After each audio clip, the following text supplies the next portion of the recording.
Praise lord friends, మన ప్రభువైన యేసుక్రీస్తు నామములో మీ అందరికీ వందనాలు. నేను మీకు ఒక వీడియో చూపిస్తాను చూడండి. Pune on Tuesday night under the influence of alcohol. The video of the incident has gone viral on the ఈ వీడియోలో కరెక్ట్గా గమనిస్తే ఒక అమ్మాయి ఫుల్గా తాగి రోడ్డు మీద వెళ్ళిపోయే వాహనాలను ఆపి ఎంతో రకక్స్ క్రియేట్ చేసి తన పరువుని తన కుటుంబ పరువుని రోడ్డు మీద తీసుకొచ్చేసింది ఫ్రెండ్స్. ఈ అమ్మాయిని కరెక్ట్గా గమనిస్తే మనం ఒక ఎడ్యుకేటెడ్ లాగే ఉంది, ఒక మంచి ఫ్యామిలీ బ్యాక్గ్రౌండ్ లాగే ఉంది. కానీ తన తాగిన మద్యం ఏదైతే ఉందో అవన్నీ మర్చిపోయేలా చేసి ఒక్క క్షణం తన రోడ్డు మీద తీసుకొచ్చేసింది ఫ్రెండ్స్. పరిశుద్ధ గ్రంథంలో మనం తప్పిపోయిన కుమారుని చూస్తాం. తను కూడా తన తండ్రి దగ్గర ఆస్తి తీసేసుకుని బయటికి వెళ్ళిపోయి ఈ మద్యం అనే వ్యసనానికి గురయ్యి ఎంతో చెడిపోతాడో మనం చూస్తాం. ఈ తప్పిపోయిన కుమారుడు మంచి కుటుంబానికి చెందినవాడు. తనకి ఆకలేస్తే వివిధ రకాలైన భోజనాలు వడ్డించేవాళ్ళు పనులు ఎంతోమంది కలిగిన కుటుంబం.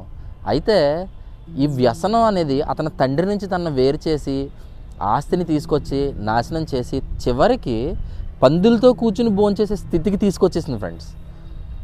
మద్యం అనేది ఎలాంటి స్థితికి తీసుకొస్తుందో పరిశుద్ధ గ్రంథంలో ఆ కథ, ఈ రోజులో ఈ వీడియో అనేది ఒక బెస్ట్ ఎగ్జాంపుల్.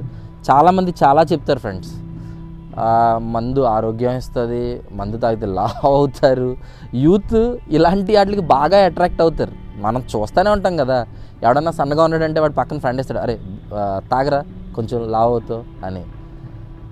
ఇది మనిషిని, తన వ్యక్తిత్వాన్ని, తన కుటుంబ పరువుని, తన విలువని, తన శరీరాన్ని నాశనం చేయడం తప్ప ఏమీ ఉపయోగం లేదని చెప్పేసి ఈ కథల వల్ల కానీ ఈ లైవ్ ఎగ్జాంపుల్ వల్ల కానీ మనకు అర్థమవుతుంది. అండ్ సైంటిఫికల్గా మనం గూగుల్ ఎతికినా ఎలాంటి వీడియోలు చూసినా కూడా అది మన శరీరానికి ఎంత హాని చేస్తుందో, హాని వాళ్ళు గోతుల్లోకి ఎలా వెళ్ళిపోయారు అనేది మనం చూస్తూనే ఉంటాం.